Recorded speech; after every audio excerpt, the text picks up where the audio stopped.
大家好啊，又係我阿 Sam 啊。Hi，我係 Felix。係 Felix。承接翻上一集啦，上次你講過猛禽呢個訓練猛禽有幾種玩法㗎係嘛？係啊，究竟係點樣玩法啊？可唔可以詳細啲講清楚俾我哋聽眾聽啊？係咁樣嘅。猛禽嘅訓練咧，主要可以分開4個類別啦。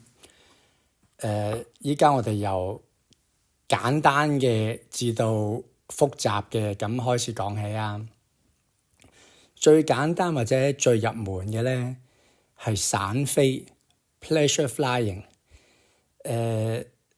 你嗰個目的只係讓隻猛禽去運動，唔帶繩咁樣，由佢自由咁樣飛翔啊！呢種係入門嘅最簡單嘅啦。第二種咧係 display 展示，即係話咧你依家訓練嗰隻猛禽係有目的嘅，例如你為一個動物園或者一個猛禽公園去工作啦，有啲遊客嚟到參觀啦，咁每日咧你係需要向呢啲遊客去表演呢啲猛禽嘅飛翔，呢一種係第二種啦。第三種咧係 pest control 驅鳥，例如我之前講過有一啲機場啊，又或者貨倉啊、食物加工廠啊，佢有一啲害鳥入侵嘅時候，佢需要捕捉呢啲害鳥或者驅趕佢啦，咁佢就會用呢個驅鳥嘅猛禽訓練去做嘅。而第四種咧就係最複雜，可以係話要求最高嘅，呢個就係 falconry 鷹獵啦，即係話用猛禽嚟到打獵各種唔同嘅獵物，咁可能包括鳥類啦，同埋哺乳類動物啦。咁主要就係分開呢4種嘅。咁我哋呢一集咧由簡單嘅先開始講啊。我哋由呢個 pleasure flying 由散飛開始講起先啦。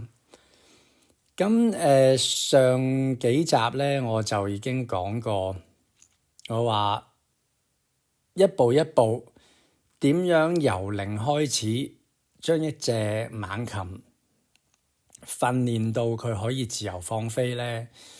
咁第一步就係要佢習慣人啦，尤其是係呢一個訓鷹師啦，同埋訓鷹師身邊嘅人啦，唔同嘅動物啦，例如獵狗啦，因為你係配合一隻獵狗工作噶嘛，尤其是喺鷹獵裏邊。咁仲有平時呢隻猛禽會接觸到嘅環境啦，如果打獵嘅話就係唔同嘅獵區啦。咁你亦都要習慣佢去坐車啦，因為你會帶佢唔同嘅地方嘅。咁坐車嘅時候可能會將佢擺一個鷹箱裏邊嚟到運輸啦。咁樣第二部分咧就係做一個hooding 嘅訓練啦，即係習慣佢戴鷹帽啦。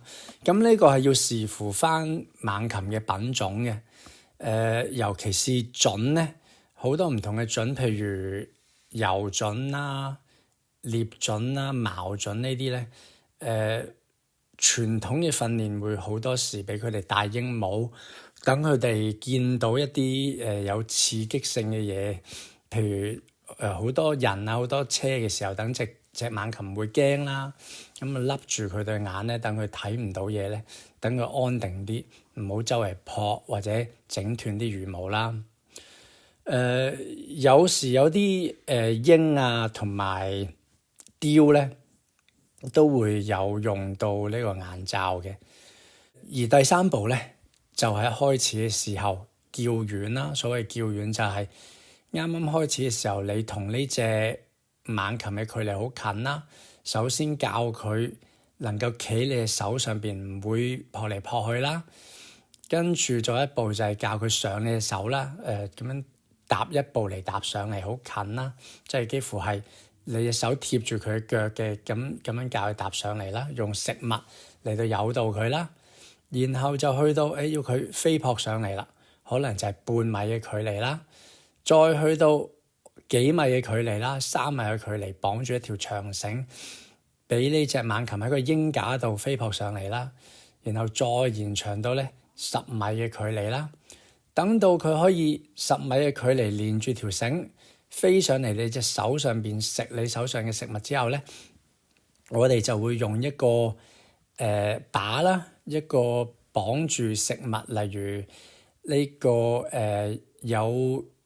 有呢個鴿子嘅羽毛啊，有佢嘅翼啊，有佢嘅肉，綁喺個靶度，習慣呢隻猛禽飛過嚟咧，找呢個靶，找緊佢，然後就食上面嘅肉啦，咁嚟叫佢翻嚟嘅。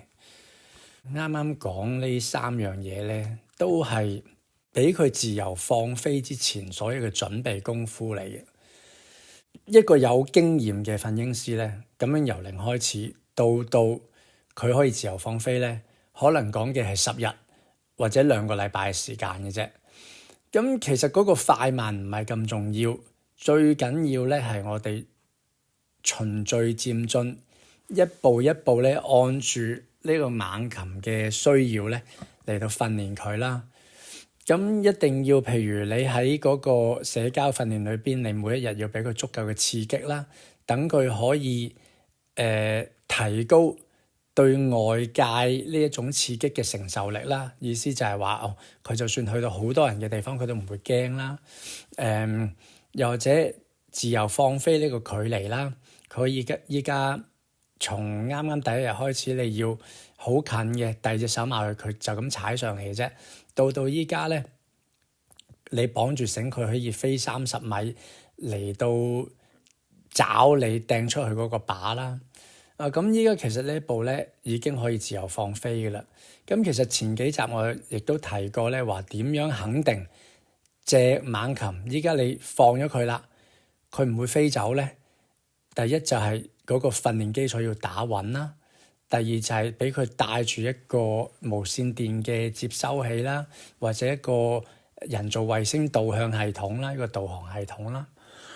咁我亦都講過咧，我哋點樣知道佢依家係準備好可以掹走條繩，自由放飛咧，唔帶繩嘅環境下，咁就係咧我帶佢一個陌生嘅地方啦，我留意佢嘅體重啦，首先綁住繩。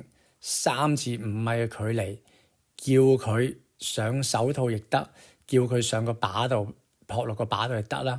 如果佢個反應係立即嘅，你一掟個靶出嚟，或者你舉起隻手，佢即刻就二話不說佢就飛上嚟咧。你咁樣已經可以睇得出佢係預備好噶啦，可以自由放飛噶啦。咁當然我哋做足呢個準備嘅措施啦，就係帶好嗰個 GPS， 等佢唔會飛走啦。因為唔怕1萬，最怕萬一啦。咁樣自由放飛咧，一個好重要嘅門檻啊！你要做到呢一個程度咧，你先可以做散飛或者展示或者驅鳥，以至到鷹獵嘅。而接住落嚟嗰個訓練咧，就要根據翻你嗰隻猛禽嘅品種啦。如果你玩嘅係鷹，例如係蒼鷹嘅話咧，通常你依家呢一種散飛咧，係會個人係會一路行啊，一路移動嘅。例如我依家係訓練一隻蒼鷹，我最終嘅目的係鷹獵咁先算啦。我必須要有咗呢個散飛嘅基礎，我先至可以一步一步向鷹獵呢一個目標去訓練嘅。咁依家隻蒼鷹，我訓練到佢可以放飛啦，佢唔會飛走啦，佢喺唔同嘅環境都係好可靠啦。咁我下一步就係咧，我身上會放好足夠嘅食物啦。佢依家係一個適合嘅飛行體重啦。咁樣咧，我首先會架住佢喺我個手套度咧，行去呢一個放飛嘅地方啦，可能係一個樹林啦。咁然後咧我就會放走佢啊，我就會舉起隻手掟佢出去啊。咁一掟嘅時候咧，佢就會飛出去啦。通常咧蒼蠅嘅話咧，佢嗰個本能就係一放出去佢就會睇周邊有啲乜嘢可以俾佢立足嘅地方，因為佢本身喺自然環境裏邊咧，佢會企啲樹啊一啲高嘅地方咧嚟到留意周邊有咩獵物㗎。咁佢見到有獵物嘅時候咧，佢就會衝出嚟撲出嚟咧嚟到去突襲呢隻獵物。咁獵物一睇到佢嘅時候，咁就會走或者會飛啦。咁就係一段短距離嘅追逐，可能係幾百米咁嘅追逐。